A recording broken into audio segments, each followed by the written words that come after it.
I'm from the Same place as trap music, this that first react music. They can't hold me back, I'm feeling good cause I'm black music. Can't nobody touch.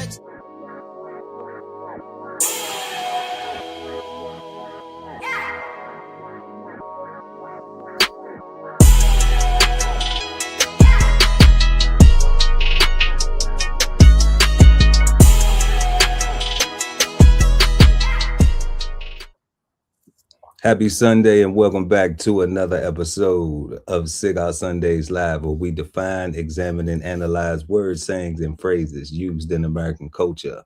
And tonight, we will be smoking on proper. So grab your thinking caps and get ready to smoke on words with two big nerds, myself, Chef Earl Pearl at DBCHEFTV, and the God, Ali Dawood at BK Soul Farm. And we are the Cigarden Panel. Peace, God. How you feeling? Peace, God. Y'all feeling pretty good, man. Like it's May, right?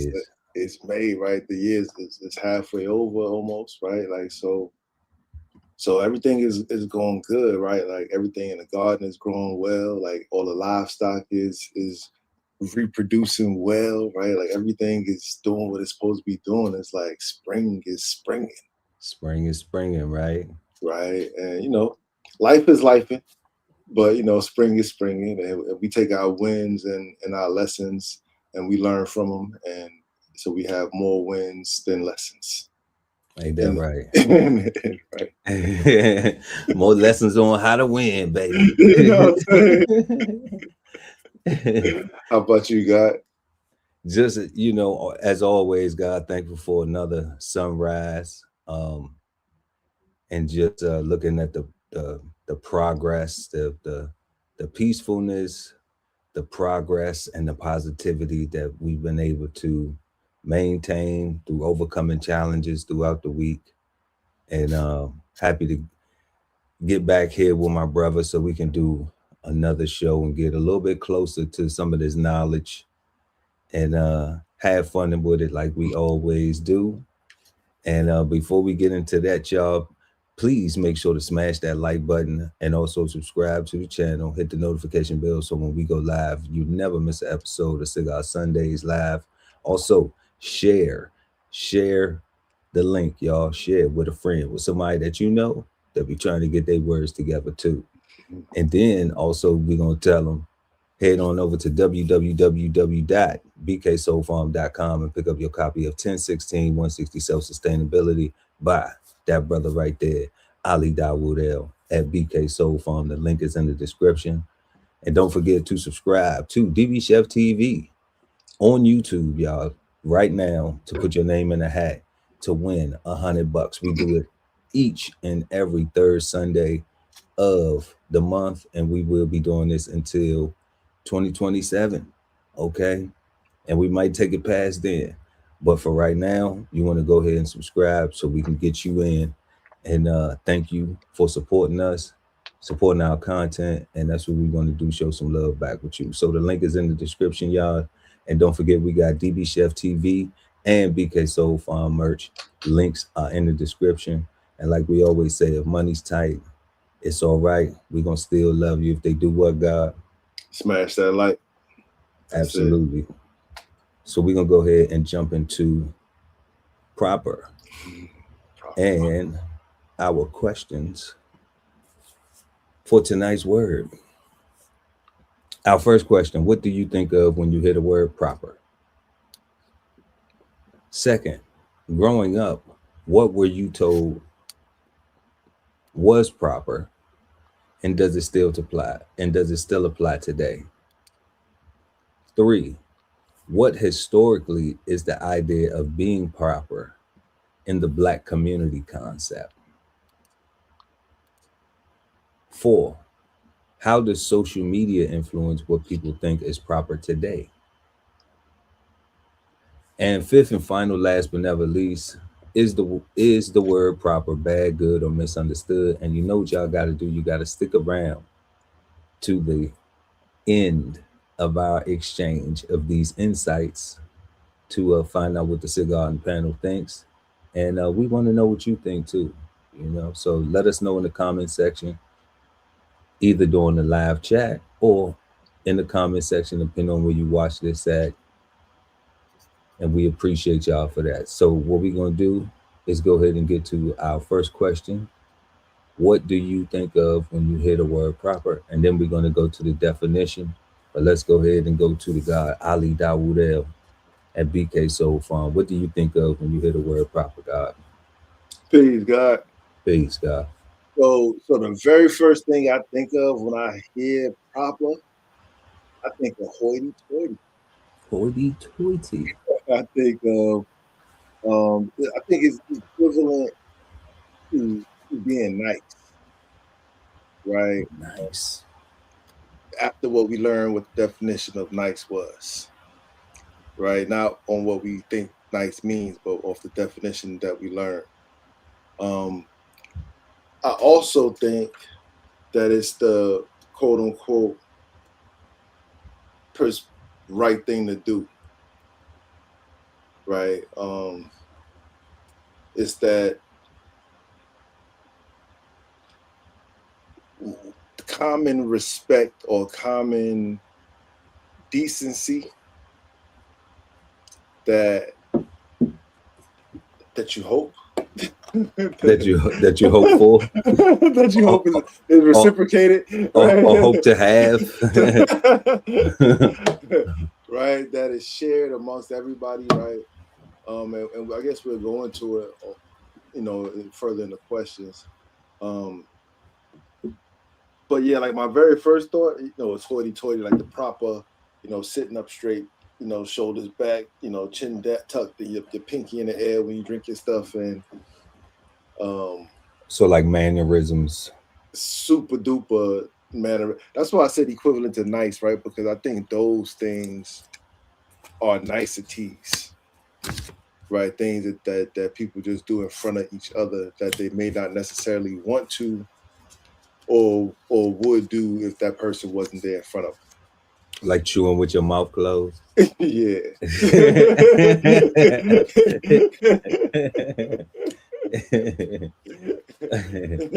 Or pushing the chair in after you get back up from the table. You know what I'm saying? Or scraping the fork with your teeth, right? Like, or even holding a spoon with like a monkey grip or something like that. Like this.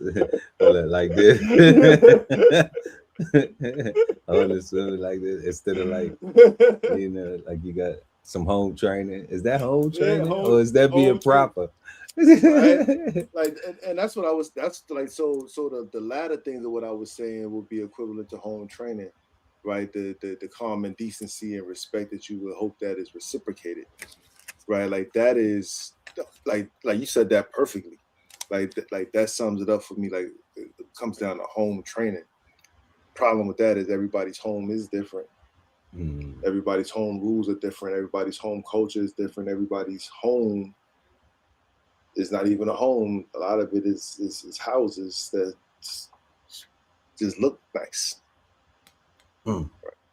Right. So that's why I say, like, that's what I got for proper, right? Like it's hoity-toity. Equivalent to nice. And like it's the home training, right? That you would hope that everybody would have and share and reciprocate. Okay. And that's what I think. Man, so we got niceness. We got hoity-toity. I don't know. I thought hoity-toity was like an adjective, not really. Yeah, I guess that's what I think so. Or is it a verb? Because is it an action? Is it an action? Is the action being taken? Because when I hear that word, what I think of when I hear that word. When I hear hoity-toity, I think of a behavior. I think like I see dollies. Doilies. You know what a doily is? I see doilies everywhere. Like little dolls and stuff. It's a like a so like if somebody was setting a table it's like these little things that they will put up underneath stuff, and they got like different patterns. Like the little thing you put on, like the put. Oh, okay, that's like that's got a name for that. It's called a doily. It's called a doily. They got a name for that. That's what I see all over the place. I see doilies, like hoity toity, like, oh, they must got a bunch of doilies all up underneath stuff. And China and fancy wares, and you know. Yeah. But that's crazy though. That's an interesting perspective though, that's proper, hoity toity. When I think of proper, when I hear the word proper, and that's what we doing right now, y'all just joining us. We answering what do you think of when you hear the word proper? Let us know in the chat or the comment section below, depending on when you're watching the show.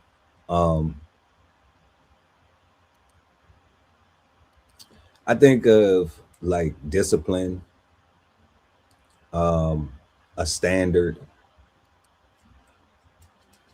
and like a discipline. Like it being a discipline, like proper is a discipline. Kind of like when you was saying how to correlate it to like every home is different, and it's because the disciplines are different, you know, everywhere. So like I look at it as a discipline,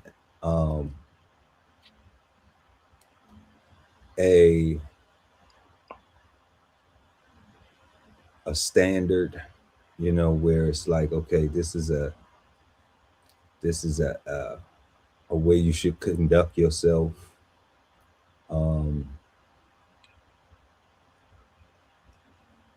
You know, I definitely agree with the home training thing because, you know, it does start there, but that's where it comes. That's where I guess we first experience being proper is somebody in home, you know, telling you that thing like, you know, don't hold your spoon like this, you know, or breaking you from allowing you to do it for a certain age, but then breaking the habit once you get to a certain age and be like, no, this is the proper way that you do that. And they like, well, I thought just getting the food in my mouth was what was the point. You know, and then we deal with that. So, and it's like, oh man, you know, and then it's like, where did we get that from? Where did we get that? It had to be held like this. So, you know, so yes, I see it as a certain discipline, because everybody doesn't see it the same. I see it as a standard. I also see it. I also think of it as like when I hear the word, I think of it like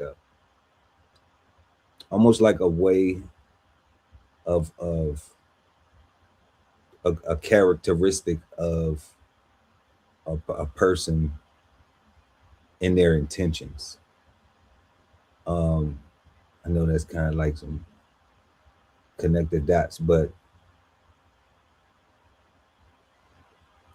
when we get like the colloquialisms of like, you know, I'm trying to be properly informed, or, you know, or I need proper instructions, you know, because we've used the word in so many different meaning applications. I didn't even think about it those other ways like that. Yeah.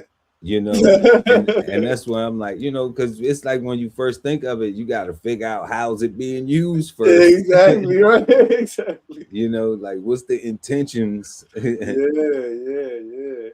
So, you know, so I get that too, like as a characteristic, like intentions,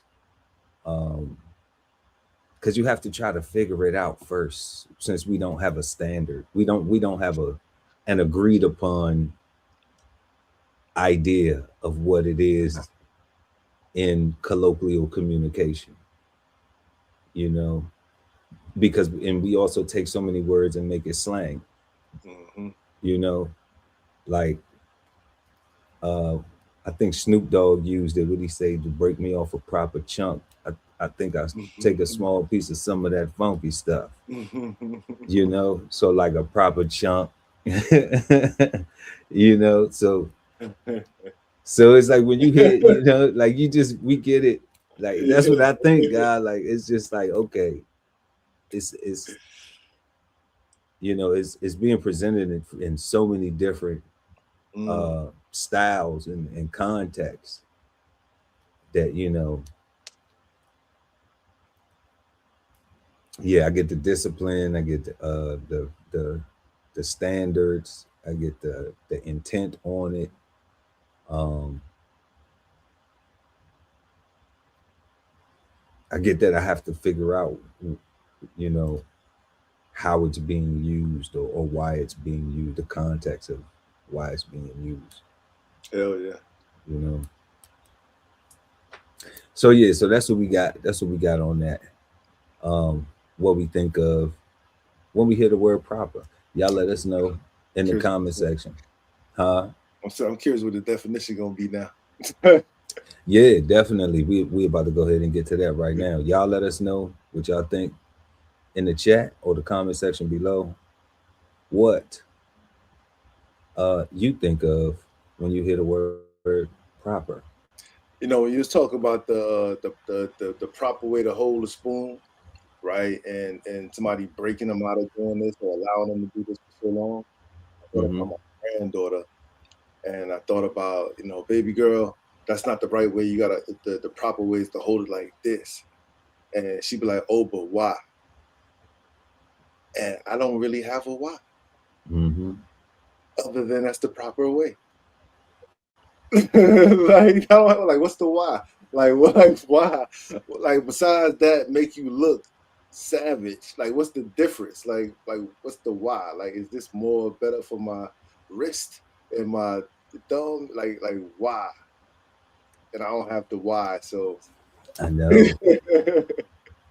I know, guys. It's interesting. That's, you know, it's interesting when we had these conversations like that. Like, you know, it allows us to examine more than just the word, but even like our uses of it and those things, that our shared uses of it.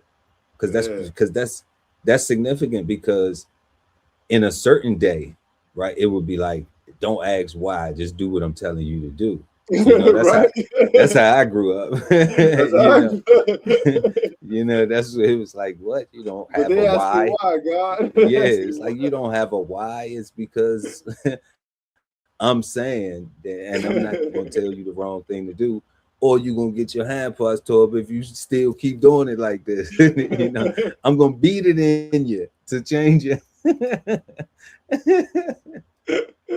I'm gonna beat it in you or out of you. One of you. It's your choice. You know. That's the only why I got was I'm gonna beat it out you.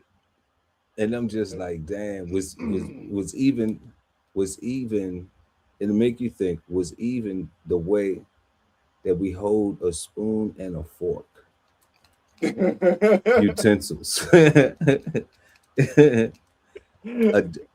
derivative of the thing that was not deemed as the most gravest criminal act in human history. Oh man, that's interesting. So as soon as you said that, like they didn't break you, I thought about my granddaughter. I was like, man, it's wild. It's wild. But let's jump into this definition. So, y'all, we are smoking on proper. And we got the definition right here for proper. Proper is an adjective, and 1A, referring to one individual only. Referring to one individual only. 1B, belonging to one, own. C, appointed for the liturgy of a particular day. And if y'all don't know what a liturgy is, that's like a some type of religious ceremony. Okay, y'all look that up. I had to look it up. That's how I know. 1D, represented heroically in natural color. All right. Then we have and that heretically or heroically is like heretically. Hierarchy, like in the hierarchy. Yeah. You know, like it'll come from you got a nose like you got your mama nose. You know, or and your brother got it too, and your sister got it, and all the kids got that. Even though some might be a little lighter brown, a little darker brown, we all got that from that parent. All right. So, and they talking about in color with it, but I'm talking about in living color with it. So then we got two, belonging characteristically to a species or individual, and that's where I kind of put that together. Uh, Characteristically to a species or individual, peculiar. All right. But then don't be upset at your mama nose or your daddy nose or your daddy lips, because that's good looking. Okay. Handsome. That's handsome. That's excellent. All right. Even in its British, it's utterly absolute. Absolute. Okay. So then we got 6, strictly limited to a specific thing, place, or idea. Okay. What else we got here?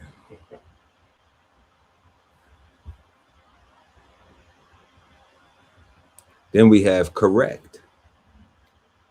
Strictly accurate. Correct. 7B says it's archaic, but it's virtuous and respectable.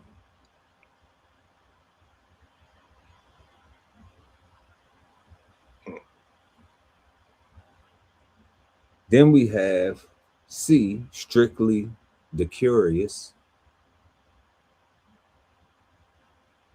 or decorous, strictly decorous. Decorous. I added an I in there. Gentle.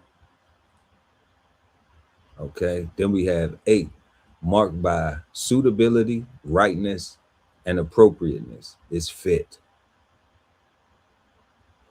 Then we have 9, being a mathematical subset that does not contain all the elements of the inclusive set from which it was derived. So that's being used in mathematical equations in some type of calculus or physics or something. Then we have it as a noun. The parts of the mass that are vary according to the liturgical calendar. As a noun again, the part of a missal or breviary containing the proper of the mass and the offices proper to the holy days of the liturgical year.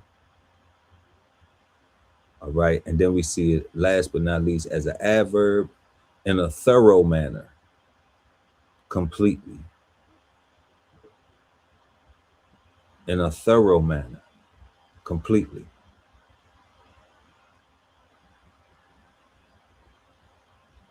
So we have belonging to one's own, referring to one individual, good looking, handsome, peculiar, excellent, utter, absolute, correct, limited to a specific thing, place, or idea, virtuous, respectable, gentle, fit, complete, in a thorough manner.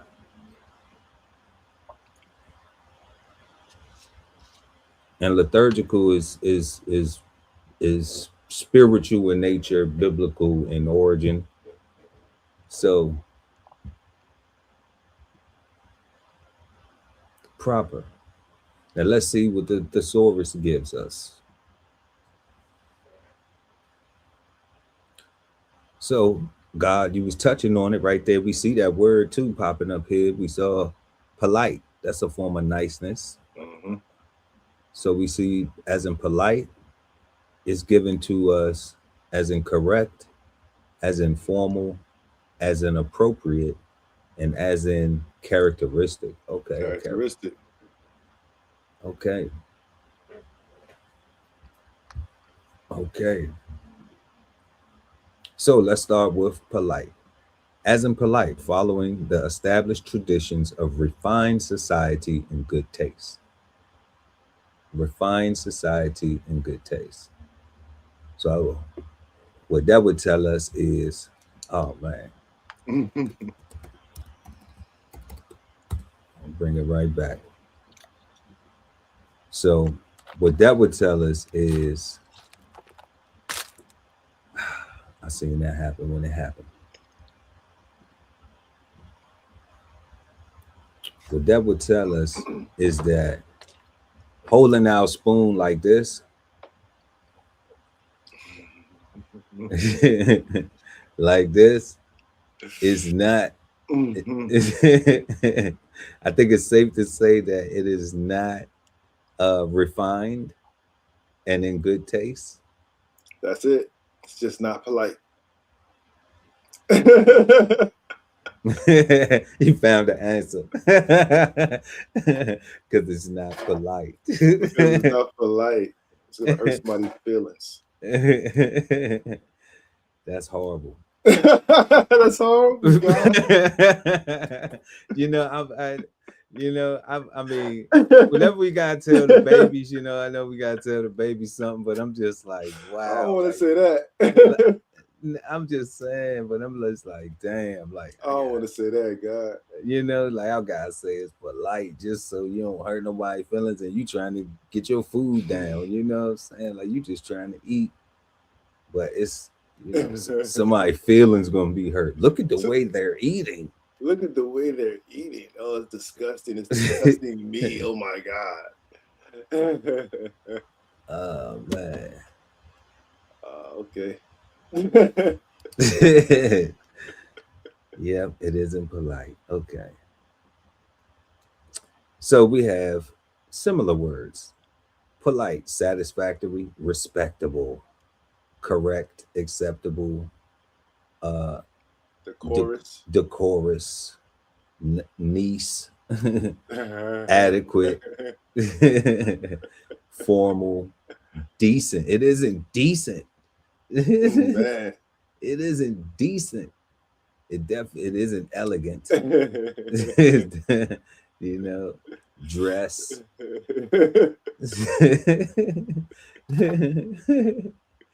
Oh man, befitting, genteel, seemly, relevant, gracious, tolerable, dignified, prim, de rigueur.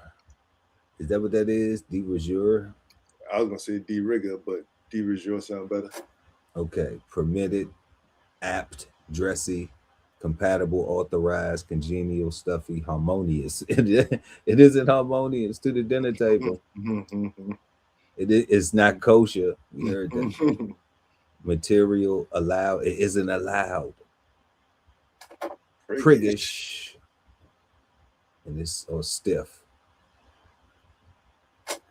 This is crazy. Okay, so then we have proper as in correct, being in agreement with the truth or fact or standard. Okay, we got a standard in there too. Okay, because it actually might hurt like this.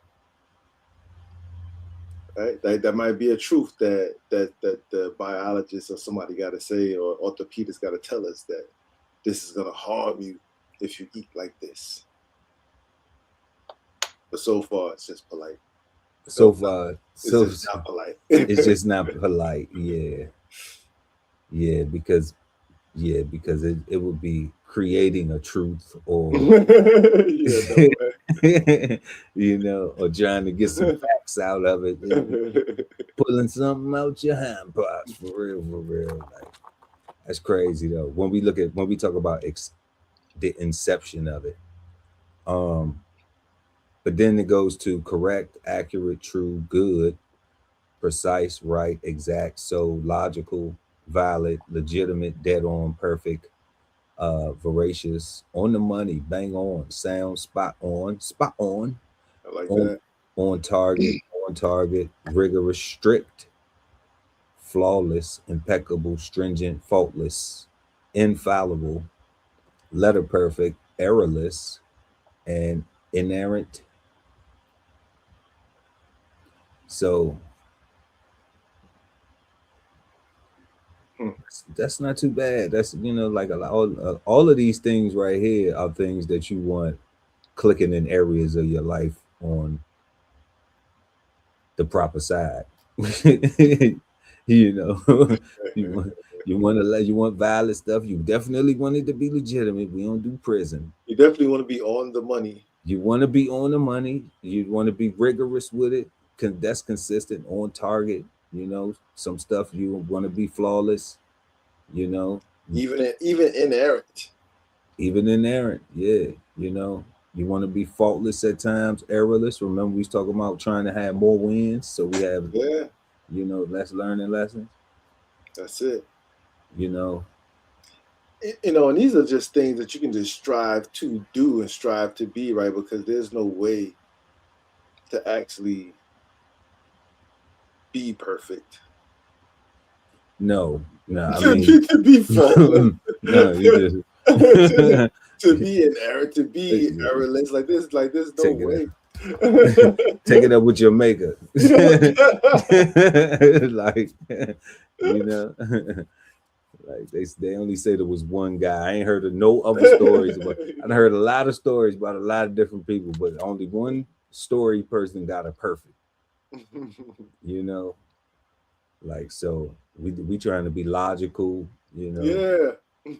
Yeah, we trying to be precise, accurate, true, all good. day. Yeah, good. Definitely in our pursuit of proper. Definitely trying to be sound. Definitely want to be sound, right? So we got as informal, marked or showing careful attention to set forms and details. So there we go. That's part of that right there. Formal, correct, nice, decorous, ceremonious, solemn, solemn, civil, stiff, punctilious, starchy, polite, stilted, polished, stately, sober, refined, courtly, chivalrous, gallant, stiff-necked, stiff-necked, courteous. Keep seeing that pop up. Genteel and red carpet treatment.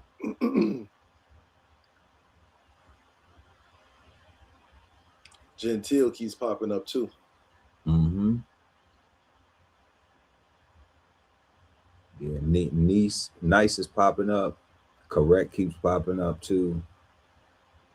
But now we're seeing things like being civil. Improper. Let's check out appropriate. Appropriate, we see meeting the requirements of a purpose or situation. I like that. That's appropriate, suitable, fitting, good, fitted, adequate, right, happy, meeting requirements of a purpose or situation. It's appropriate to be happy when you're taking care of business every day.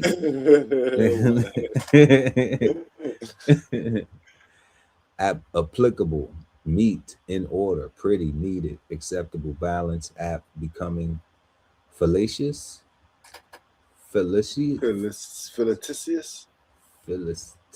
No, that's not. You was right. I think you was right. Fallacious, required, benefiting, befitting, satisfactory, requisite, deserve, decent, able, correct, capable, competent, justified, decorous, qualified, rightful, just, trained, serviceable.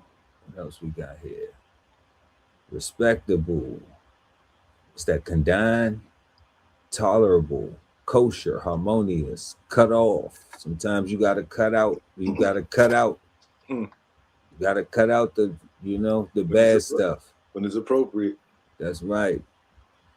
Consonant, pitch perfect, seemingly, congruous, and compassionate. Through all that, still want you to be compassionate. And then we got characteristic, serving to identify as belonging to an individual or group. Characteristic, distinctive. And this is what I was talking about earlier, because that word popped up. I didn't know this word was gonna pop up, but this is what I was talking about. Like when your shirt that says, you know, we out here, we just spread everywhere. Mm-hmm. And it's like, you know, how do we know that there is a we? Because it's characteristics of the we. It's standards. It's that we set. Right. I mean, but we following them so Correct. so you can identify it, you know. Correct. So that's where it's like, so and we would say, you know, that's proper, you know, like we wouldn't say that because we probably wouldn't use that word, but understanding this now, we like, yeah, that's proper. Yeah. So characteristic, distinctive, distinct, typical, distinguishing, diagnostic, individual, peculiar, identifying, classic, symptomatic, unmistakable, usual, general, discriminating, specific, common, normal, generic, special, particular, regular, identifiable, idiosyncratic, pronounced, especial, model, paradigmatic. Yeah, paradigmatic. Yeah. No, not the same. Paradigmatic. I could dig it. I can dig it. Paradigmatic. Paradigmatic. Okay. And then archetypal. So looking at this right here, I'm like, man, I'm looking at some of these things, and you know, a lot of these things we get demonized. I know I have been. But it's almost like we're being discriminating, right? This seems, I had a conversation, and I think me and Cold Season on Brunch with the Fellas, our last episode, we was talking about this. And I was making a comment like everybody's racist. And when, you know, I was making a little point about it or whatever, but this kind of gives me something to connect the dots, because it's just like, okay, serving to identify belonging to an individual or group characteristics. When we say like it's not proper behavior, we understanding like behavior is taught. So the person who is taught it, you know, thinks that it's the proper behavior because that's what they taught. Correct. So when we look at now time how these words play into things and how everybody has meanings, they won't know that. But, you know, I wouldn't know it. Okay, unless I looked into it like we do each and every Sunday right here on Cigar Sundays Live. But to see discriminating and you put it in something where I'm not leaning towards proper being a bad word from this definition, learning it, being introduced to this. But when I see something like this, I see a word that says like discriminating. And then we take it outside of, we look at the context that this is predominantly introduced into our vocabulary or our world, our actual life. And it's like, okay, well, if that's a part of proper in characteristic, identifying belonging to individuals or groups, then it makes it normal if I say, if somebody tells me like, oh, you discriminate, because what Cole was saying was that if a black person is saying they don't like ninjas, then they just discriminating on their own kind. Mm-hmm. So I'm like, that's true. But everybody has something to discriminate about. Everybody's discriminating about something because depending on your life experience, you may have dealt with people who think a certain way. And when you encounter those people who think a certain way, you have to do something to not allow yourself to you have to do something to make sure that you stay on your path.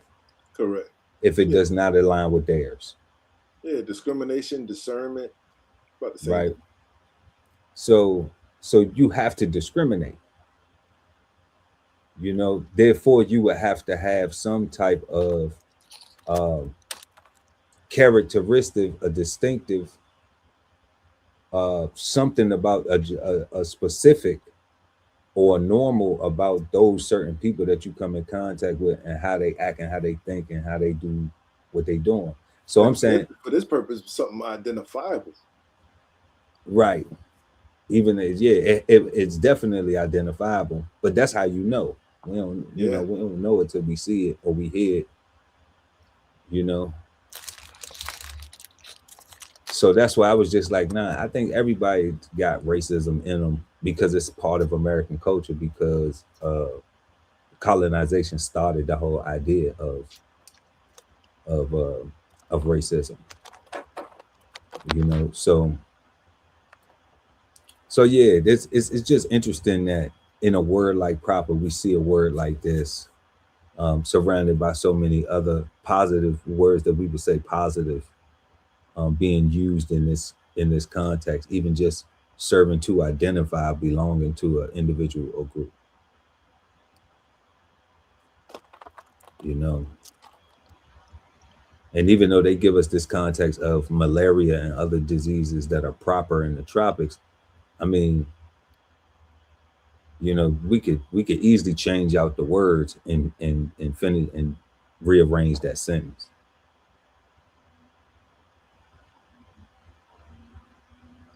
You know, like the ninjas and the bees owls that are proper to the hood. We just don't talk like that. Correct. But people think like that.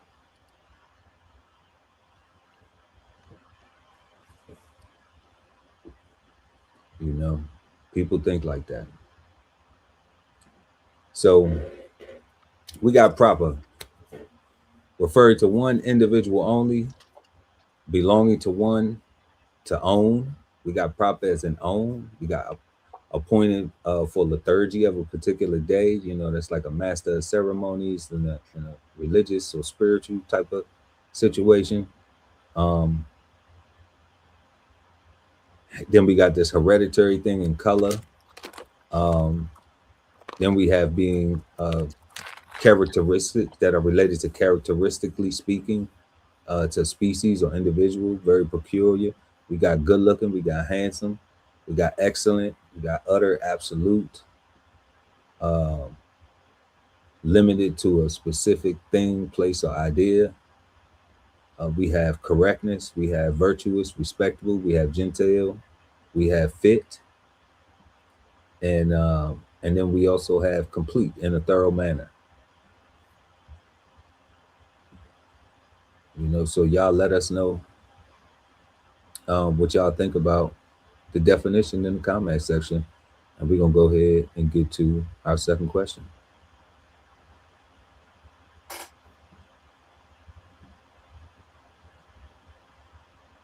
So,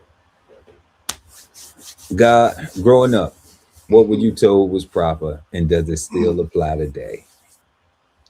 I was told not to eat like this.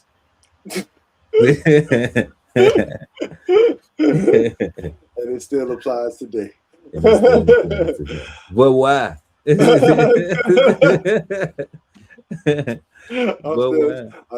I want to know why. Right now, I'm actually gonna find a good reason and find out why. You know, what I was taught was be a gentleman, to be kind, to be nice, be respectful, to open doors for elderly people, to open doors for females, hold doors for people that's walking behind me. I was raised to always, say please and thank you and greet the room when I walk into a place, right? I was raised to always wear a suit and tie when you go to church and when you go to work, and always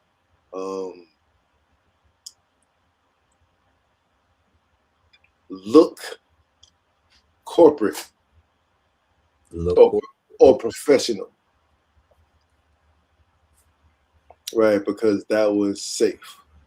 I didn't think it applied then, even though in hindsight I understand and know why it did. Does it apply today to me, for me specifically? No. Because I think that your output is more, has more value than your appearance, right? If you know what I'm saying, like I care about what you can do. I was taught, just the regular things like, you always put yourself on the side of the street when you walk with your family, to where you take the blunt of the vehicle so that they stay safe. You can push them out the way or whatever. That applies. Like that ain't going. And there's a good reason for that, right? Because I want y'all to live, and I'm responsible for everybody, for everything, and part of my responsibility is to take the hit. So that's the why. What else was I taught was proper? Yeah, like to me, it seemed like a lot of hoity-toity, superficial things, right? Like, because it always seemed like it's always came to like people's first impressions and how people saw you, right? And for whatever reason, I've always had a problem with that. I've always understood it. You're a black man in America, right? And surprise. You know what I'm saying? Yeah, you had a problem. No, do tell why you, black man, why you had a problem with. Like you see my skin and you automatically put me in a box, and I don't like that, right? Like, what's my output? Man. Right? What's my value, right? And you can't tell that if you just look and you decide with no knowledge. Like, that's a terrible decision-making process, in my opinion, right? I wouldn't want to go nowhere with you thinking like that. But let me ask you something real quick though, on that topic real quick though. Yeah. I gotta mess with you real quick. So so this is sincere though, right? Yeah. Like, how are you coping with that trauma, God? How are you coping with that trauma? With trauma? With that trauma, with that trauma of, I'm gonna have to just my complexion is gonna get judged before I even show the content of my character, before a layer of the content of my character is even gonna have a chance to even exemplify itself. So what I do to cope with that is I choose to be correct first and then comfortable second. Okay, I'm glad, because I wanted you to share that, because we're not getting no check for it. So you know what I'm saying? So the God said to do what? How do we handle that? Be correct first. Be correct first. Right, and then comfortable second. And be comfortable second. That's Like peace, guy. what's the policy? What are the guidelines? What are the rules? What can I do? How can I be comfortable in this environment that I mean, I wouldn't be in an uncomfortable environment, first of all, but if I was in something that I had to be in that was so terrible, I would find my way within that. No doubt.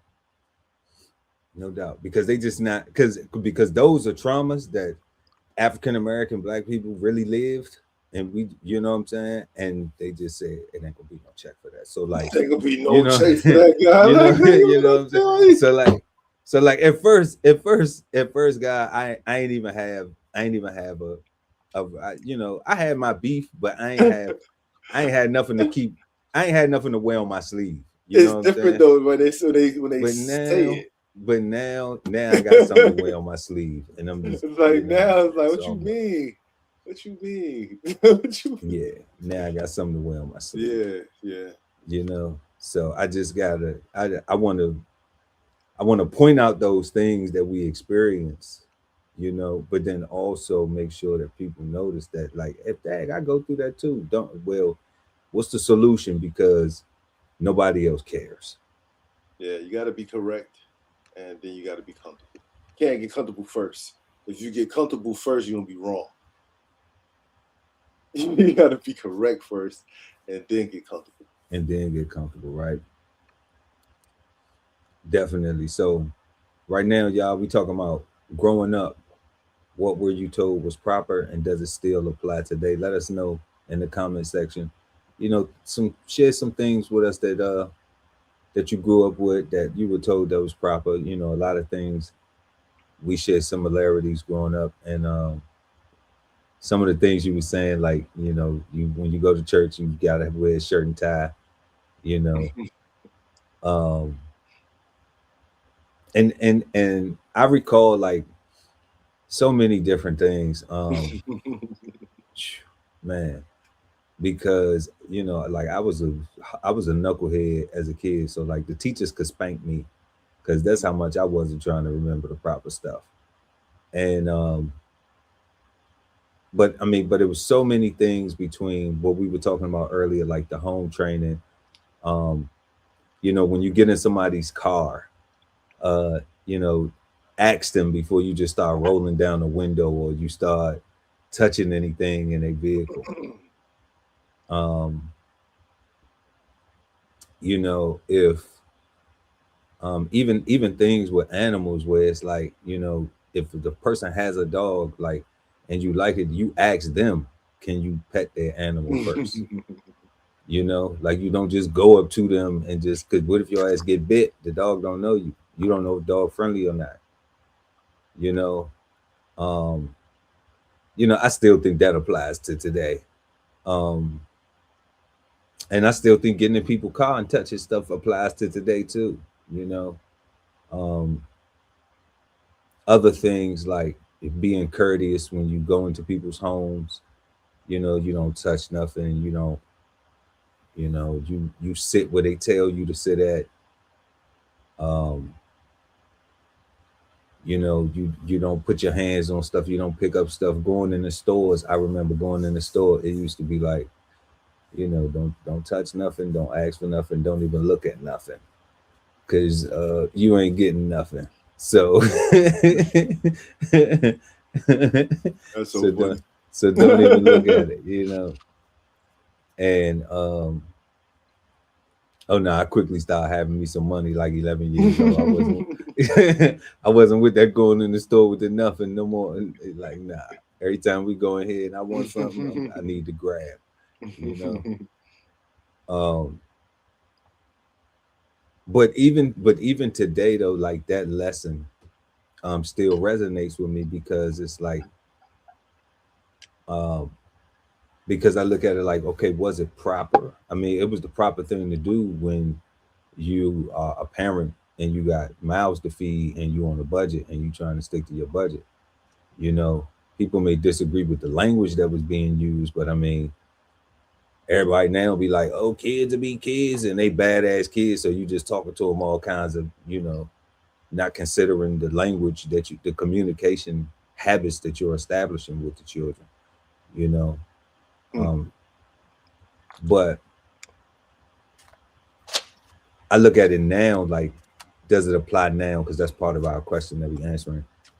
Yeah, because with having discipline to go in the store and just get what you need to go in there and go get, I have a place to to self-reflect on and say, you know what? Yeah, yeah, I gotta have a talk like Nana V ain't with me right now, but I gotta act like Nana V is the one going in the store about, finna pay for all this food or whatever I'm going in here to get, and be like, look, when you go in here, we got money for food, and that's it. Like like if it, like if it's just one thing, okay, well, if it's part of my school meal, then in my lunch box, then I can get that. Okay, so nah, you gotta focus on lunchbox stuff. It ain't no extras, getting one snack for after school, that's what it is. It's laid out. So I get to take that into the store with that discipline because I have other financial goals and other budget needs that I need to meet. So I get to have that discipline and not look at it like it's negative.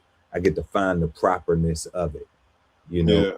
regardless of how it was communicated to me, or you know any whatever social narratives or colloquialisms, like, oh, y'all was struggling. Like, yeah, we struggling.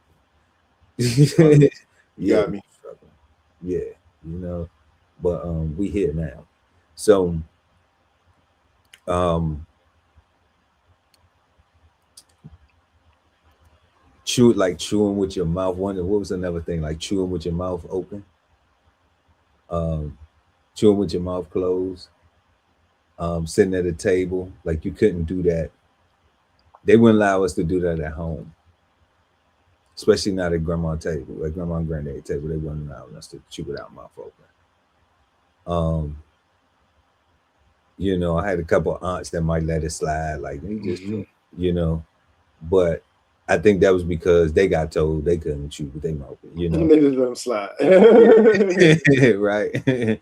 They didn't like that. That was one of the things that they didn't like growing up. So they And now didn't. they get their get back right now. Yeah, sending us out the house to be, Mhm. chewing with our mouth open, Mhm. instead of reinforcing the narrative constantly. So, like, you don't practice like that and you don't play like that. Um, so and it was interesting. It was interesting. Even things like, coming home from school, you're not supposed to go outside and play when your parents ain't at home, type stuff. You know, I remember that one too. yeah, like that was the proper thing, to do. I mean, it was just so many things that I look at this, just like there's a lot of standards and rules, you know, but they was all required. When we look at that definition, they was all things that required some respect, things that required, um, they applied to me specifically, because when it says belonging to one, your own, I see where those were the rules applied, and it's just like, look, you got to learn to follow these things. You got to learn to hold your fork the correct way, or hold your knife, or learn how to cut with the knife, and you know um so yeah, so and I think those things still apply today. I do think a lot of those things still apply today, because that saying that we talk about, where like it's a time and a place for everything, Yeah. you know and I think, like, even I just couldn't imagine, like, us going out to dinner, you know what I'm saying? Like, I could, Yeah. and you just, and we just like this. Double fisted. you know I couldn't imagine it. Like not even somewhere light, like just Fridays, like I couldn't imagine it just because I couldn't imagine it, but I couldn't imagine us sitting through it without laughing our ass off out loud and like talking about that. yeah, but I mean, in that case, we probably doing it and recording it or something. In that case, we probably because it's only gonna last a couple. Now, if we doing it for the whole, for the appetizers and the entrees, then we really we might as well be recording it. But but I couldn't see that because of just how we was raised. Like that's just not, it's just not common practice to go out intentionally and say, let me just abandon all the things that I was taught that have been working, because I've been in corporate settings. I've been in. I'm put my elbows on the table. Yeah, like putting your elbows on the table. That's something else too. Like why? I ain't never understood that though. What did that mean? Like, what was the point of that? The elbows on the table. Like it must be like don't put your elbows on the table. Yeah, I always got that. Like, don't put your elbows on the table. Oh no. Don't put your hat on the table. Like I thought that was like superstitious more so than proper. Well, hats on the tables is military actually. Is it? Yeah. So like, you know how on the mess deck, you're not supposed to even wear a hat on the mess deck. Yeah, that go in the back of your, yeah. Right. So you gotta take your cover off, put it in your pocket. Yeah. Right. So that is from military tradition, that because the mess deck a lot of times is used as an emergency dispensary during times of combat. So like World War IIs and I and all them other civil wars and all that type of stuff going on. So that's why you taking your hat off to you cover it. That's why you uncover for the respect of that, and you can't put your cover on the table, like that's disrespectful to the dead. That's what it is, to all the fallen soldiers. Correct. So that's the proper thing to do, right? That's a custom, that's a courtesy. That's a respectable thing, because we saw respectable. That's where that's coming from. But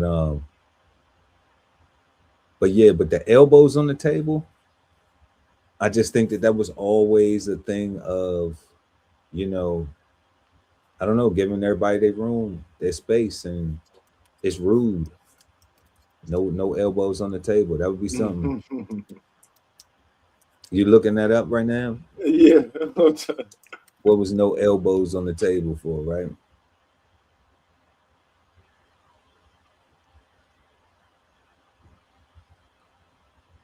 It says the rule against putting your elbows on the table is a centuries-old tradition that originally served as a practical way to prevent the table from flipping over. Oh wow! Because you putting too much weight on the table. Too much weight on the table to flip over. Wow.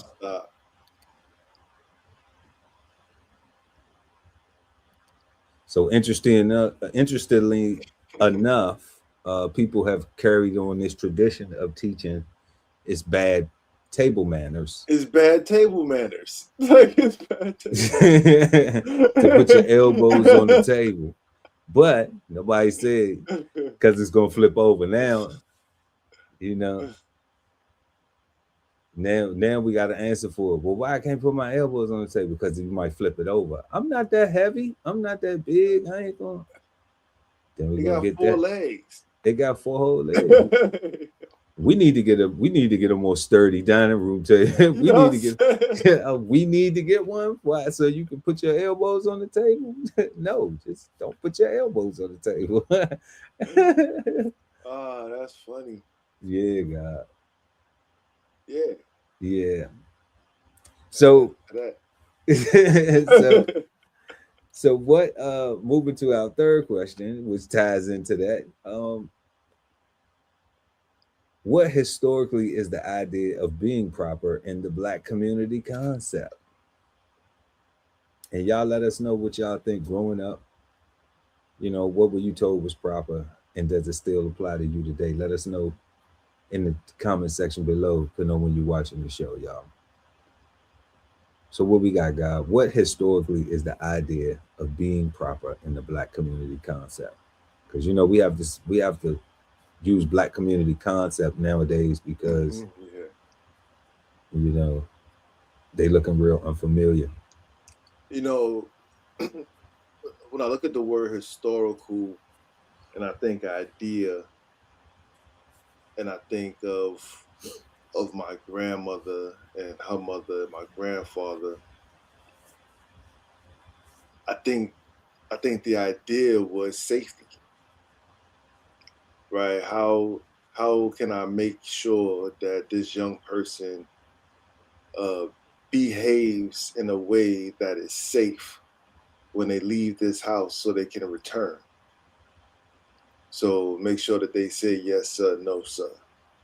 Make sure they bow their heads and they do all the little things that they know they got to do to stay safe, to look polite, to come across as nice, to make sure that they are looking like they're being respectful at all times because they were raised to be respectful and to show respect, and they didn't want somebody to mistake their behavior for something other than what their intended intentions were, right? That's what I think. I think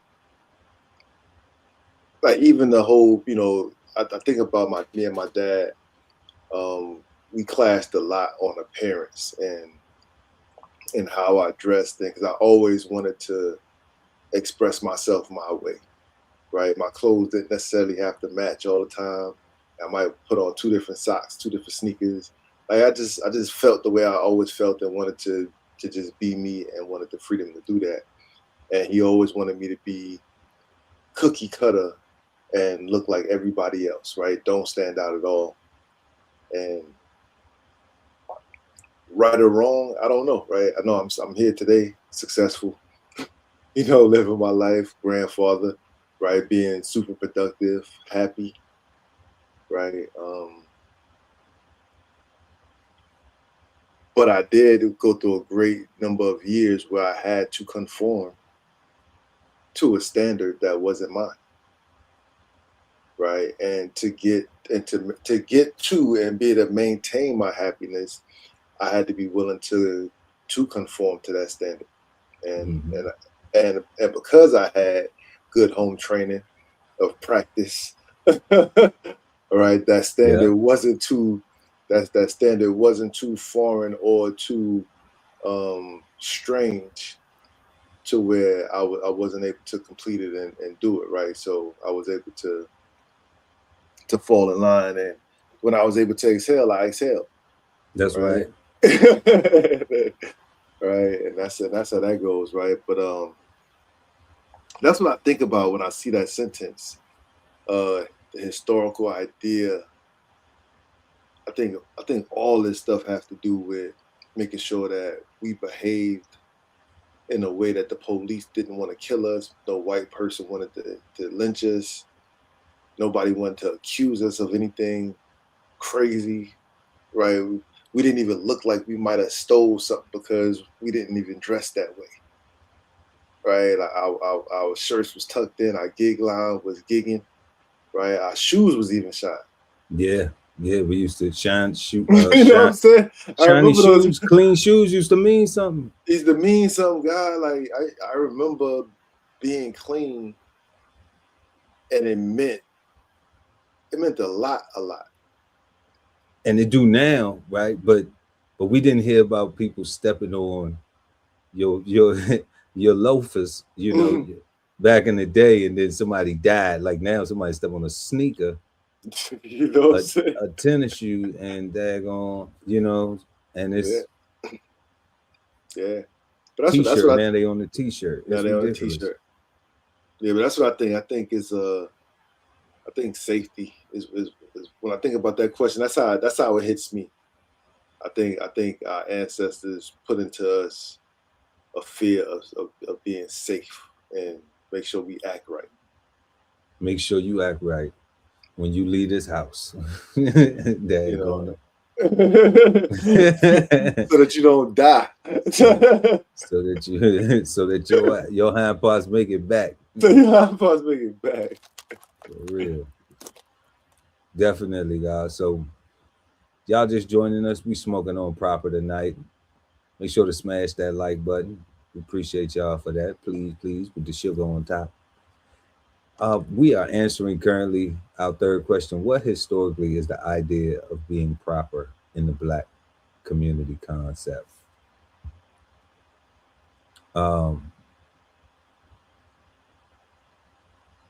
think you hit the nail on the head when you said that safety um, and that concept being outside the house, but I think inside the house,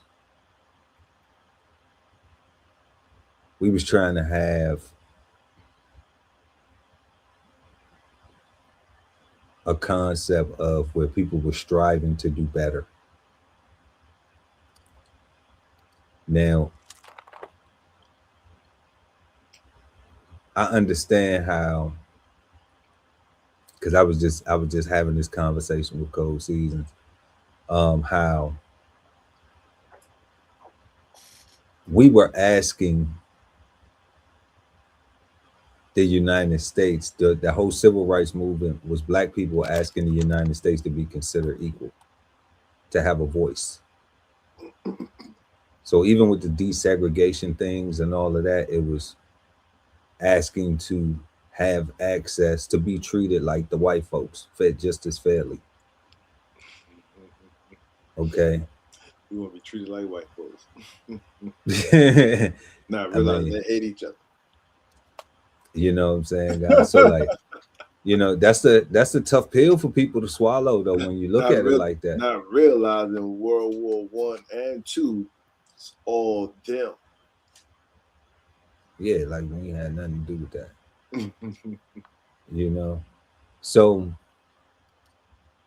So when I look at that, I'm thinking like, okay, as we're getting all of these play points, we're getting all of these ideas and these plays from from European teachings.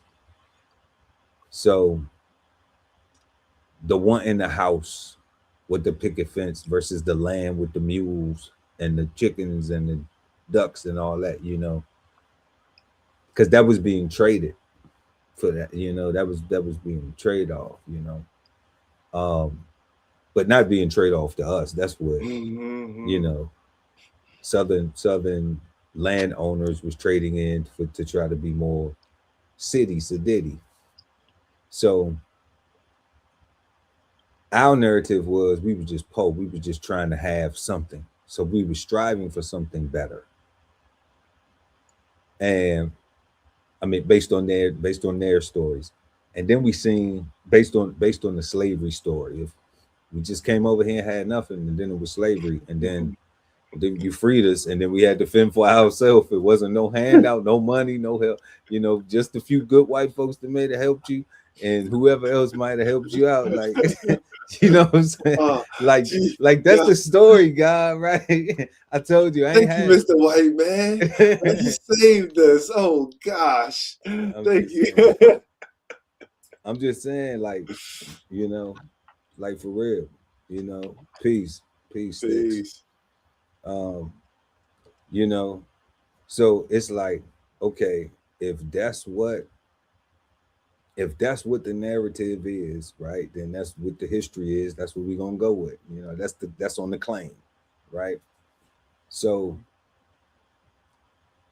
families were looking, and when we talk about the Black community concept, we seen it where people work with each other. People help this person get a job and help their children do this and help this.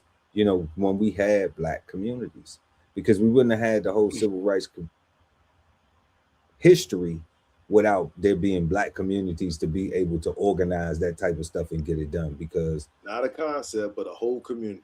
It was a real whole community, So, people put their resources together. People did these things, so they were looking for better. So it was like we was talking about earlier, the respect thing, you know, in an aspect of like, or trying to be excellent or virtuous, right?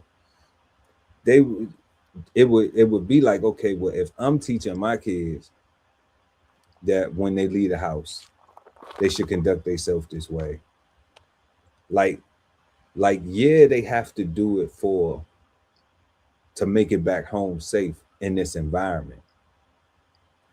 But it's also Mr. Ali is teaching he teaching his children the same thing, because it's important for our community to understand that this is how we treat each other, Correct. because we are not each other's enemy. Correct. You know, it's already a war going on against us when you leave this community, when you leave the comforts of somebody who will say to you, hey, you know, you ain't got no business doing that. I'm gonna tell your mama, or I'm gonna tell your daddy. You know, now we in a world where you say that, now the parents show up and want to fight you. What you snitching on my kid for? You know? Yeah.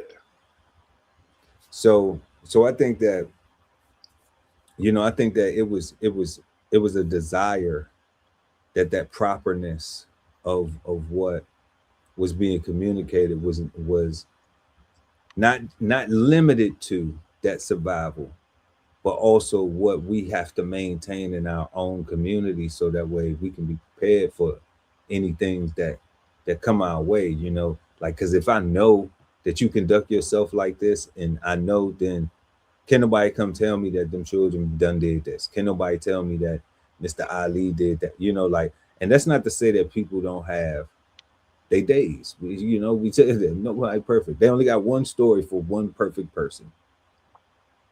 Okay. But my first thought wouldn't be to lean into believing the negative first. You would think back to your principles of how, hold up, like, hold on, like, that's not what we do. That's not what we do around here. That's not what we do. You'll start investigating stuff in your mind, at least, and start thinking. Right off top, I'm downtown or something. I see Mr. Ali's son going through something, and I'm just like, hold on, let me call Mr. Ali, man. They got your son up here, bro. You know what I'm saying? Boom, boom, boom, boom, boom. They talking about he did this, did that. Like, I may just be riding through, not even, not any had no business over there. But I see somebody who I know, and I'm just like, nah, that's not their characteristic. That's not even the situation they supposed to be in right now. Clearly a mistake. It's clearly a mistake. I can't go over there and stop it, because who knows if they really on some BS. So what I got to do, I got to call the parent, because the parent is the person who's ultimately responsible, who can go and intervene, who they have to interact with. Correct. Especially even nowadays, they can say, you get back, you get tased and shit. Like, hey. or shot in the face. Or shot in the face, right? You like, nah, never mind. I'm just going to pull off and call this that. Oh, my God. Like, damn. That's what I was going to pull off. Yeah. Now, too late. You should have been pulled off. You should have been pulled off when I told you to the first time. Man, terrible. Yeah, so I think, historically, the idea of being proper in the Black community concept was the safety and to be better versions of yourself, to do better, to treat each other better in your own community, because we are still talking about the community, that's your daily interaction of the people around you. Because I had somebody say to me the other day, like, they said that, they don't want to come out their house and speak to everybody. They hate coming out their house having to say hi to this person or hi to that person or hi. And I'm just like, but do you realize it's some places where people live where, like, you can't speak to the people, for whatever situations, that they like to carry grudges, or they want to be They want to live. They want to carry a city mentality, like where you in a building with a whole bunch of people that you don't know. Like you don't know nobody living in the. It's like living in a downtown building, any pick of downtown, you know, and there's a couple corporations around there that hire people and fire people and do what they do. That's where the jobs at, banks and all this other stuff. So a lot of people that live in the building, there's nobody living in the building for 6, 7 years, 10 years, 15 years. The building is in and out. It's midtown high rise living. Don't nobody really know each other. Don't nobody get to know each other. So people not speaking like that. You know, that's a social climate. So I was just like, I said to them, I said, well, you know, the way we grew up was you speak to your neighbors. That's what we was taught. And it don't have to be a whole conversation. It could be high and by, you know, like you're not too good to say good morning, are you? Are you too good to say good night if you see somebody? Are you too good to, you know what I'm saying? Just,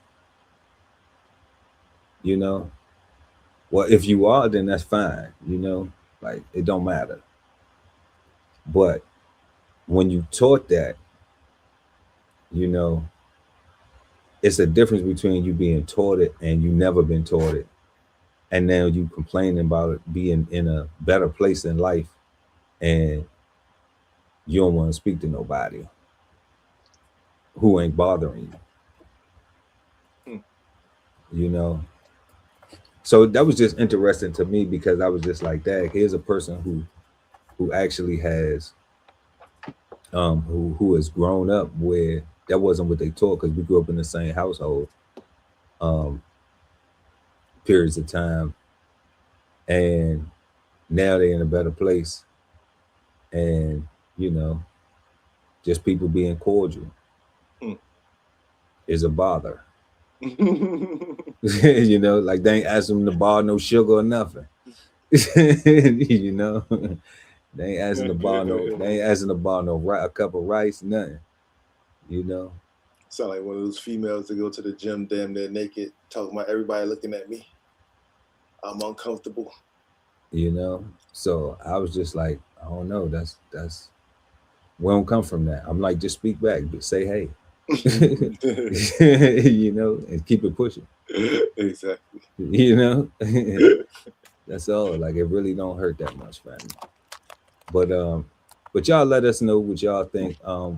What historically is the idea of being proper in the Black community concept? You know, let us know what y'all think. We're gonna holler at some folks in the chat real quick before we go to our next question. What's good, That's Sticks.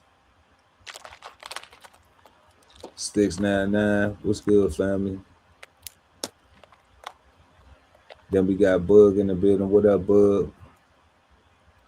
At lovely ATV. But yeah, so getting to our fourth question, how does social media influence what people think is proper today? And I know we're a part of it. We're probably influencing what people think is proper right now, right? But I think we more just trying to figure out the proper application of what is proper. What is proper, right? Where do we put it in all of this, in this world of words and meanings and people being offended by we didn't talk about how, well, we talking about it now. We talk about how in the Black community specifically, you know, you would be teased. Oh, you talking proper, you sound proper.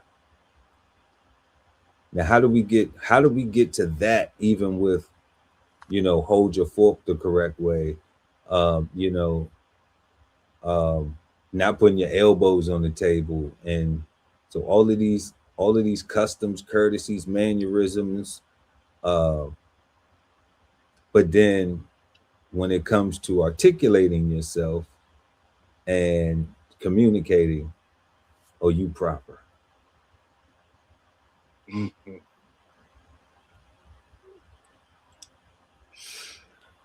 One of the words that kept popping up that I saw that I gravitated towards especially since it was a part of the definition, appropriate, right? Being fit. It was part of being fit, right? I think social media has almost abolished appropriateness and kind of makes everything appropriate. Like if it passes the YouTube or the whatever social media platform moral code, then it's appropriate, right? And I think that we've given up on our own intelligence and leaned in heavy on the artificial intelligence for our appropriateness, right? And unless we get a warning and it says that this is going to offend somebody or this is going to violate something, folks are going out of their ways to just share stuff. Just share it, right? It's like they're not even just sharing it to like their close friends. It's like, yo, let me show you what I did today. Like they share it to everybody, and it just comes up on timelines, and everybody's just looking at a bunch of weird stuff, and it's like, what? Like, why is this on my timeline? Right? And the things people are doing. It was a time where shame was a real punishment. we need to bring back shame. Shame is done, son. Shame is done. Yeah, cancel culture got rid of shame, right? Because what came a part of cancel culture was exposed culture. Okay. Right. So everybody's exposed and everybody's doxing, everybody's pulling out video or something. Like, hell, you even got people that signing NDAs that's talking, doing interviews, knowing that they signed NDAs and stuff, and it's like they don't even care about the penalty, right? Because they get more money in exposing the person that, you know what I'm saying? Like it's the things that we grew up thinking, like I said, that would have shamed us, right? No longer seem shameful. And it just seemed like content, right? It just seems like another person trying to get a like, and that's how everybody sees it. You look at, and it's the whole society, right? Because you look at the president. Yeah, I saw that meme that you showed last week, that picture that he posted of himself or whatever with the bombs in the back and stuff like that, all the explosions. Like that would have been seen as one, definitely unpresidential, right? It'd have been unprofessional. It'd have been looked at as being immature, right? It'd have been looked at as provocative, just considering that the potentiality of it being real, coming from the highest person in the country, it would be disgusting and downright just bad. But he was able to do it. He posted it, and everybody shared it and shared it and shared it, and they shared how they felt about it, and it just kept getting more and more exposure, more and more attention, more and more and more and more and more. And it's like this thing that seems to be so shameful, that seems like it should be shameful. seems pretty proper. It seems like this is how you fight now. This is the proper way to do things. You like. So I think that's what social media has done. It has eradicated shame and replaced shame with what is proper.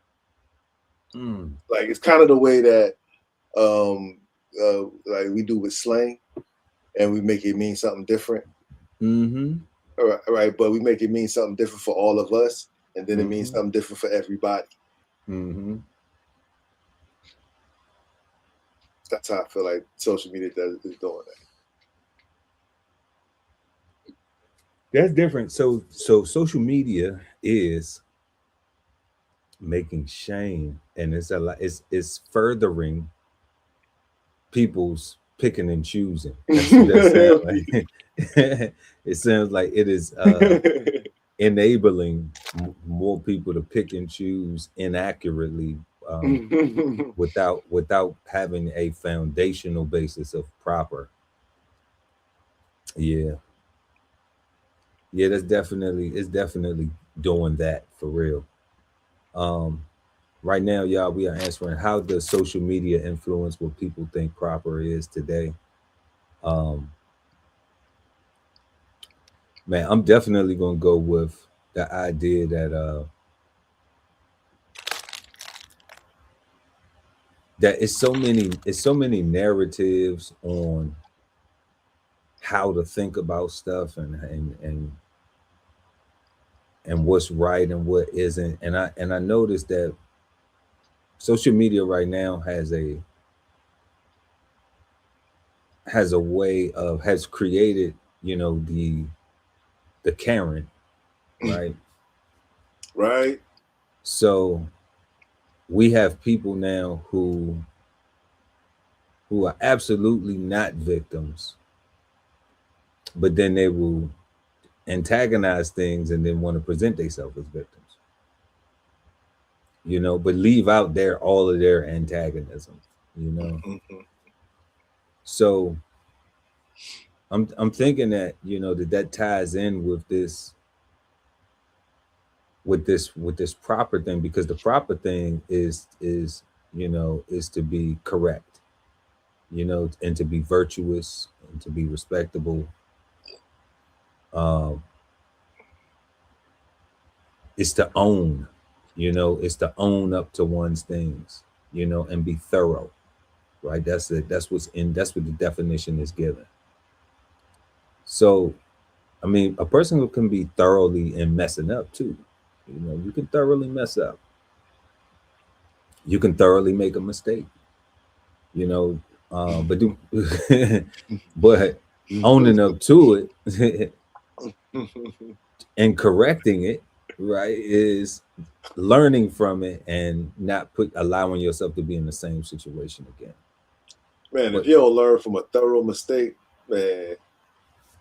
But define what's a thorough mistake. See, you're gonna have your level set of what is a thorough mistake, and then other people may say, you know what, that ain't no mistake to me. A thorough, but like, just think about that word, thorough mistake. That means you done went through it. Like, you like at some point you knew it was wrong and you just kept on going, and you just, man, if you don't learn your lesson from that, yeah, that the lesson may be more costly, just because the person doesn't think that it is a thorough of enough lesson. That's great. They think that, oh, this light to me, this, so I think that social media, because you go to prison, lose your life, you may not get a second chance, a go at it again. You may not get a go at it again. So that's what I think, though, social media is contributing. It's allowing people to create narratives that blur their discernment, blur their judgment on what is proper. It's encouraging a lot of behavior that isn't considered to be considerate of others, when we were talking about that communal aspect. Mm-hmm.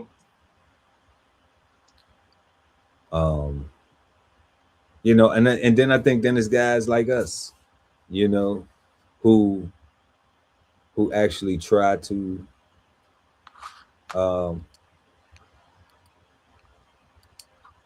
examine, and analyze the narratives. I was about to say, we just trying to understand for real, right? Like, yeah, and look at the definition, analyze the definition, and see how we have been applying it or how we have experienced it in life, and try to figure out how to be better with it, how to we also accept the definition. That's one thing. That's one thing we do. We have our meanings at first, and the definition is totally different from our meanings. We accept that we were wrong. That's right. And so we either stop using the word because we don't like it no more, or we change and make and put it in proper perspective, right? Because it's not just even though the definition say that this is what it means to me.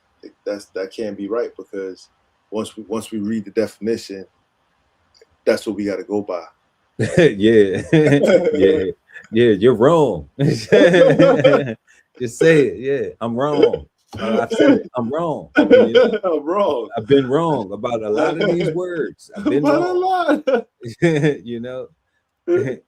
when I'm right, I'm right. And after I learn it, and then we get right.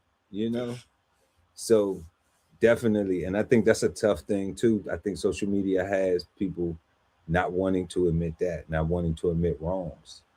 Not having the confidence to look at themselves and be like, I made a mistake. I'm wrong. Because that to me would be the proper thing to do, when we talk about correctness. So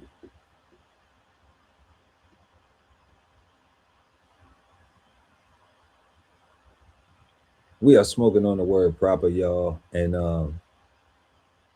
that was question 4. How does social media influence what people think is proper today? Let us know what you think in the comment section below, or in the live chat, depending on when you're watching the show. And we're going to take a quick break right now and head on over to our flavor bombs before we get to our 5th and final question, because we got some crazy stuff going on over here. The Flavor Bombs, presented to you by DBCHEFTV.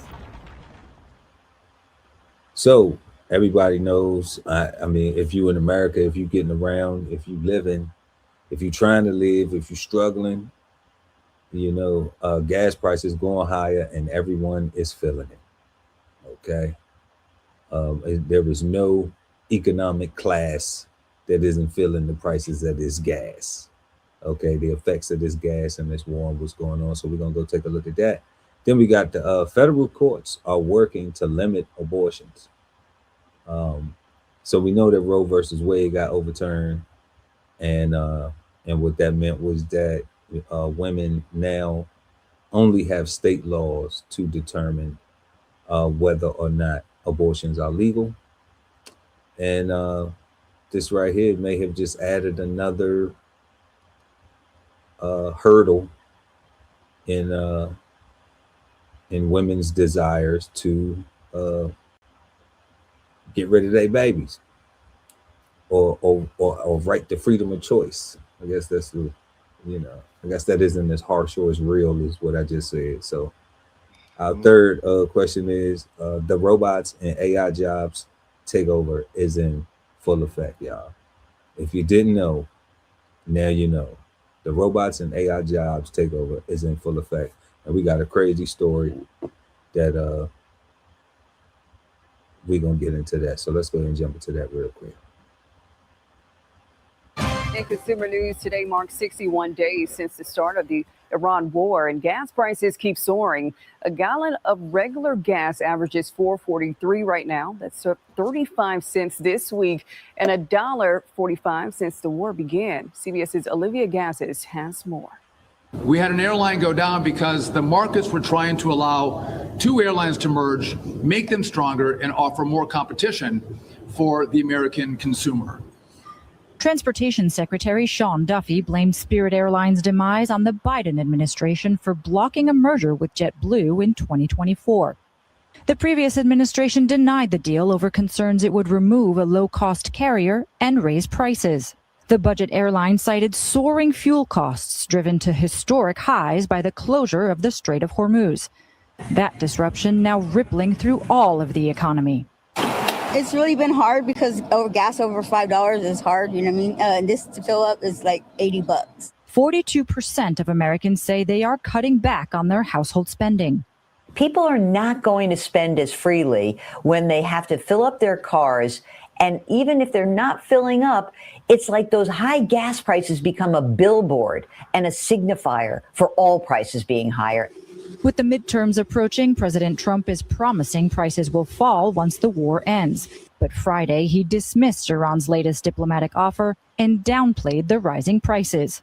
I thought oil would be much, much higher than it turned out to be. It's going to come crashing down as soon as this war is over, and they're getting decimated.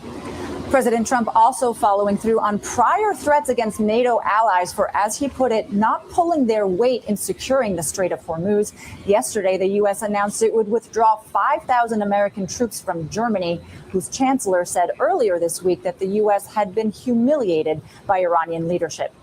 Olivia Gazis, West Palm Beach, Florida. Meanwhile, here in Alabama, AAA reports the average price of gas has risen to $3.94. That's 4 cents more than it was yesterday and 20 cents more than last week. Yeah, God, what you got on that?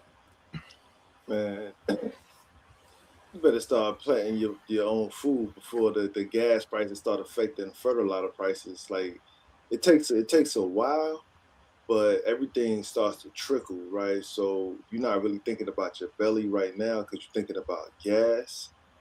But as a producer, I'm telling you, like one thing has something to do with the other, and you need to start growing now, right? And that's the only thing that you can do to combat that, because the reality is when you stop, they saying people will stop buying stuff, and on one hand, that's good because now you get to see all the stuff that you didn't necessarily need, right? Cut out all that excess spending. But on the other hand, if those things that you're cutting out are groceries, then that's terrible, and that's something that you can do something about, right? You may not be able to keep chickens, but you can keep quail.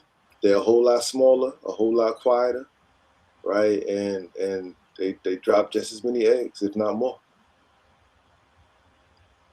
Right? No doubt. And yeah, we got some tools and resources to help y'all get started with that, and we're gonna make sure that the links is in the description. So that was crazy, guys. But yeah, what you're talking about is what's called a lag effect.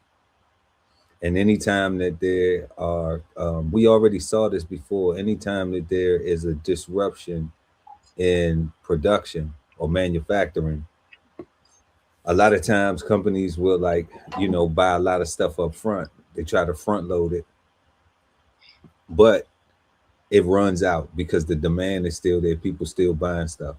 Mm-hmm. So when it gets low and they have to wait, which we saw during the pandemic when people just stopped working, production was not happening of things. This is a little different because some infrastructure has been destroyed. It's the difference when people just stop going to work and then, you turn off the machines and then everybody just got to go back to work and, pick up the pace a little bit, work, some extra hours. But when you get a building blown to shreds, blown to smithereens, it takes 2 or 3 years to rebuild that structure. Correct. Okay. So what the God is talking about is accurate. We're seeing prices and fuel affects everything. Energy affects every single thing, y'all, because it got to get there. Got to be made. Containers got to be made. Like, go look at this stuff. Like, it's serious. Okay, you want to be in proper position, to be effective. Then you can't wait for it to happen, because if not, you're gonna be out here looking crazy. So if you're not properly planning to prevent piss poor performance and properly paying attention, then you're gonna end up properly, stuck. Definitely. Let's get to this next one, though. A major federal appeals court ruling is tightening restrictions on access to a commonly used abortion medication in the United States. A New Orleans-based federal appeals court has blocked the mailing of prescriptions for mifepristone, commonly known as the abortion pill, requiring it to be dispensed only in person at clinics. The court says the decision aligns with state policies like Louisiana's, which recognize an unborn child as a legal. Now that's cold right there. You see what they just did with that? You can't get it in the mail. You got to get it in person. You got to get it in person. So if you can't get it in the mail now, and you have to get it in person, then what type of ID restrictions or insurance restrictions would you might have to go through? And that's what makes it a big hurdle.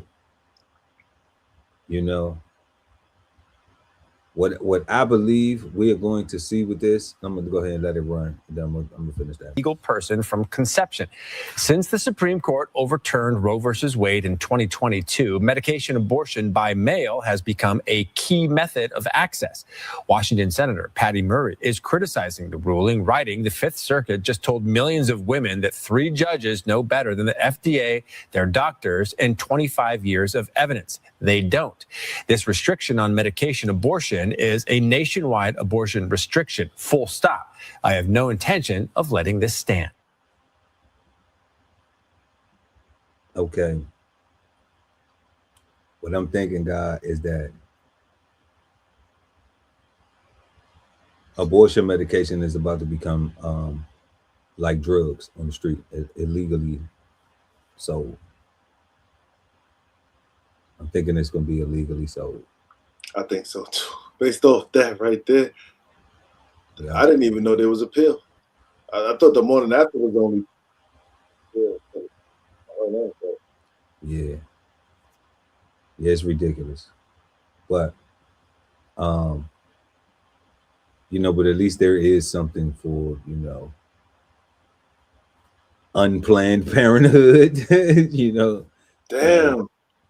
At least there is something, but you know, but the ramifications for those pills hitting the black market. Can you imagine getting caught dealing those pills, God? In those states that are anti that thing. I mean, imagine what they get. I'm looking at the charge. I'm looking at the charge. Like, are they charging you with murder? That's what I'm saying, God. Like, that's what I'm saying, God. Like, you catch a murder charge selling them pills. That's what I'm saying. Attempted at least. But the price now, with the reckless behavior, you know, with the irresponsible behavior, and that's people, scary, God. You know, and you know, because young people ain't gonna stop, old folks ain't gonna stop. You know what I'm saying? It's just the old folks ain't got to worry about the babies having. You know, but the young folks ain't gonna die. They ain't gonna be using no. We done heard of all these different Houston with this big outbreaks of this, and this place with these big outbreaks of STD. Nothing. Yeah, like people not using condoms at all. You know, so they pass around whatever, they don't care. So now that the women who are participating in this, now that they already, the federal government already said, look, y'all on your own. You used to have a dog in the fight with you, but now no. Your state is left to tell you what you can do or what you can't do. They're going to regulate it. Okay. But now we see this medication. This is the one they've been using. This is the one that is the most prominent. Oh, we got to restrict this one. That's going to be hella. Oh, man. We got to make sure that they can only get this through the doctors. And the plan B's go for $50. Man, you already put a price part. Oh my God, why you? That's disgusting. Yeah, but I mean that's what we dealing with. You know, that's properly the time that we living in and the culture and we experiencing. That's why we try to encourage people to, you know, be better. Be better.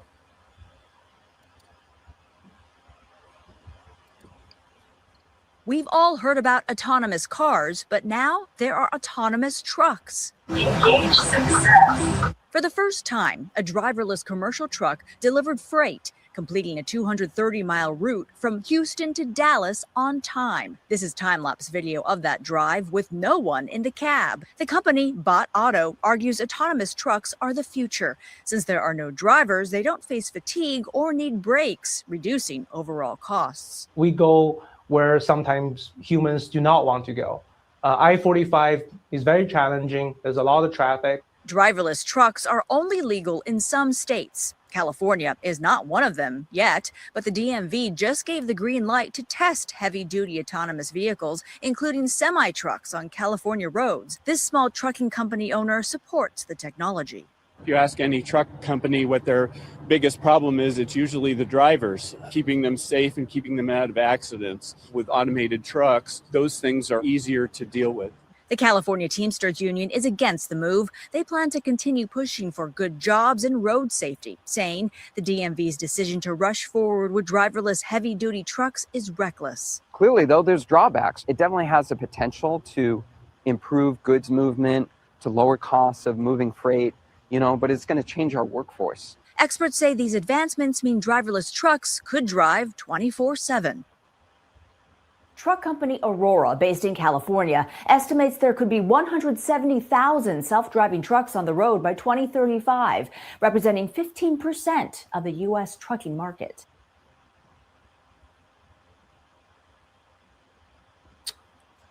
Yeah, so truck driving, they're coming for that one too. Yeah, you could tell the difference between the owner of the company and a truck driver. Can't you? The language is so different, right? Oh, the language is forward thinking of the owner, and the truck driver is just like, man, this some BS. Okay. And it seems like the Department of Motor Vehicles is moving forward with it, state by state. Yeah, so I would be looking in how to own an automated truck if I'm going to still stay in the business, because I mean that would really be what you have to get to is a fleet of automated trucks. Yeah. So then do you need a data center now to joystick all your trucks? Like it's crazy what this thing is coming to. It's like video games are taking over the whole world. Video games are taking over the planet. I mean, I know they say it's safe and everything, but somebody runs into that truck runs into somebody. It's just a oops. Yeah, I mean, well, if the truck runs into somebody, it's a human life on the other end. Yeah. But it's no human life responsibility, insurance-wise or liability on for the truck, yeah. For the truck driver. So, for the trucking company. For the trucking company, yeah. Right. So they'd be able to just pay out whatever they need to pay out. And then if you hit one of them trucks, then now, I don't hear of too many people running into a rig though. Like, but it's things that I've seen. They try to find ways to make the rig run into them. Yeah, I've seen online though, like scary sites where it's like it's fog, and or it's rain heavy and or it's ice and everybody's hitting a patch. Like it's this one pileup that be online where it's like everybody's sliding into each other, and it's like it looks so. It's like thank God I was not on that road that day.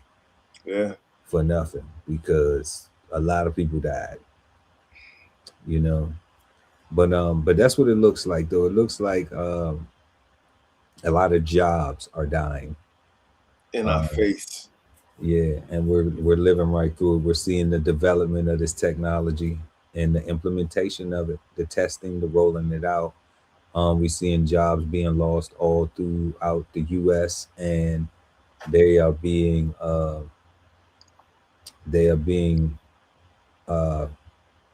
eliminated or what they say reduced. Their labor force being reduced and replaced with AI and robots and robotics. So there are a bunch of jobs, there are a bunch of career paths, bunch of skill sets that will not be replaced by AI as well. So we always encourage everybody to go look that up. You know, simple search, simple online search. You know, whether it's GPT or Claude or Siri or Alexa, whoever you rocking with, Google, you know, Yahoo search, what jobs will not be affected by AI, you know, or what jobs won't appear to be as seriously affected, you know, have the least likely to be affected by AI. Any of those will help you pick something out where you could, you know, be employed for the next 30, 40, 50 years or have a business that's thriving, you know. You still gonna have to do all the work though. That's the still gonna have to get your bootstraps because ain't nobody coming to drop no check off for you. You know, especially for the color folks. Okay, so you know, yeah, it's just wild. It's just wild, and that's all we got right there. You've just been Flavor Bomb, and now back to our show. So yeah, if y'all just joining us, y'all make sure to please smash that like button, share the content, subscribe to the channel, hit the notification bell so when we go live, you never miss an episode of Cigar Sundays Live.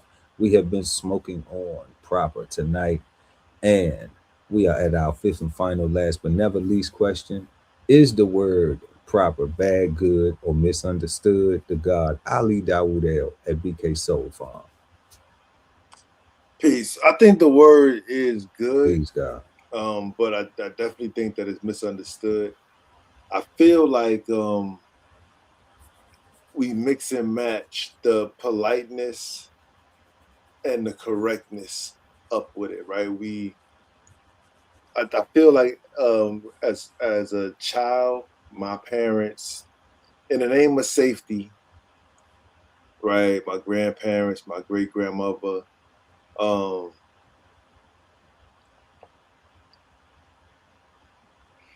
I don't know. I think that polite that in the name of safety, that being nice,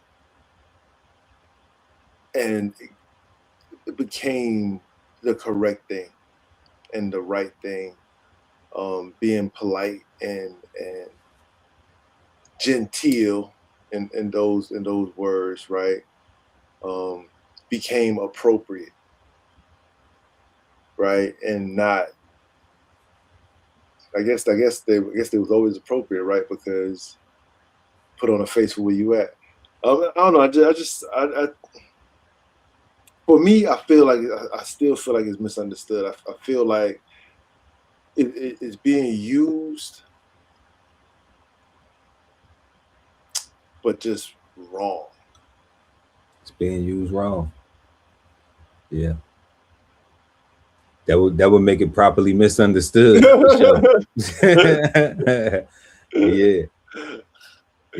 And I'm gonna give it misunderstood. I'm gonna go with proper as misunderstood. Misunderstood. When we look at the bad and the good, yeah, I see bad and good in it, but it is properly misunderstood. Yeah. And that's because, yes, when we look at those teachings and things, and then when we look at the definition, you know, it's so broad. Yeah. And you see things that go together, you know, like owning and responsibility, respectfulness, virtuous, being correct, even trying to be excellent, you know, or good looking, you know, when we talked about the being properly dressed to go to church, you know, you want to be good looking. Yeah. You know, even think about it now when people put on a suit and a tie or something, you know, you know, somebody is like, hey, you look handsome. Hey, all right. So You know, so I think just the things that were presented there for us to edify, for us to beautify ourselves, or present ourselves in a certain respectable fashion, or a certain which we would call proper. All of those standards were set, were defined. But like we also spoke of tonight, you know, social media is redefining those things constantly. You know, and collectively in the Black community concept, or in just the American culture concept, nobody's reinforcing these things. When it goes to reinforce properness or etiquette, you know, or appropriateness or virtuousness, respectableness, thorough, thorough manners, you know, to being complete and being fit. Like, everybody has their own different meanings and what makes them comfortable, you know, so it makes it difficult to have a foundation or a standard of what we collectively agree on as going to be what's proper. Correct. You know, so it's in that case, it is properly misunderstood. And yeah, and y'all let us know what y'all think. Is the word proper bad, good, or misunderstood?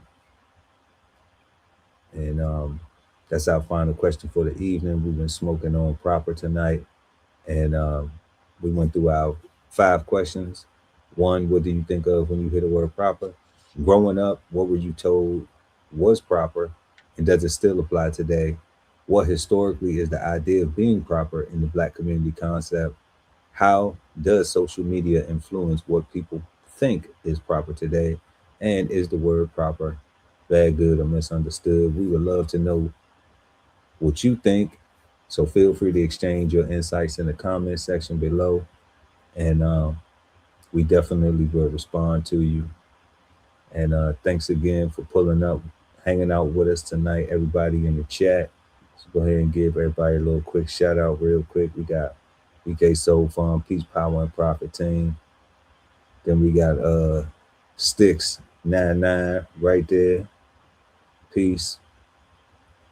And then we got lovely ATV. We want to thank all of y'all for pulling up, commenting, rocking with us out during the show. Rocking out with us during the show. And we want you all and everyone else to have a peaceful, positive, and productive start to your week. Remember, we are not the gurus. We trying to learn this stuff like you do. Okay? So, you know the motto. If it's something that you like, pick it up, have a smoke, exchange insights with us. You know, if not, please leave it in the ashtray for somebody else to smoke, and smash that like button. And we'll see y'all next time right here, Cigar Sundays live each and every Sunday at 8 p.m. East Coast time. I'm Chef Earl Pearl at DBCHEFTV, always with the God Ali Dawood El at BK Soul Farm. And we are the Cigarden Panel. Peace, God. Peace, God. This whole publication is all about going from nowhere to somewhere, right? Being able to stand on something so that you can travel in peace, right? So bksoulfarm.com, 1016, 160 self-sustainability. Jump on the list and get yourself together, right? Because it is irresponsible to not even know what responsibility means. So get yourself together, food, clothing, and shelter, protection of that, support your interests, and live. Love ain't always easy, and we won't stop until we get it right. So bring that ass to the Love Speak podcast. Subscribe today and let your love speak at TLS Podcast. The Love Speak, now streaming on YouTube. If it's Friday night and you don't have a date, then brunch with the fellas is your spot, so don't be late. We go up at 9 p.m. with the trending topic news. Smash the like, comment, subscribe, and share the content. Don't be rude at Brunch Fellas, now streaming on YouTube. You are the key to your financial freedom, so unlock your inner wealth with financial fundamentals at Bows on the Table. Subscribe today and never miss a meal at Bows Podcast. Bows on the Table, now streaming on YouTube. At the Veteran Kettle Podcast, We thank you for your service, support, and sacrifice to our country. Listen to real stories of adversity and triumph as we give our best to honor our vets. Subscribe today and watch episodes now streaming on YouTube at TVK Podcast, The Veteran Kettle. Sign up for the newsletter and shop merch and clothing at DBCHEFTV.com.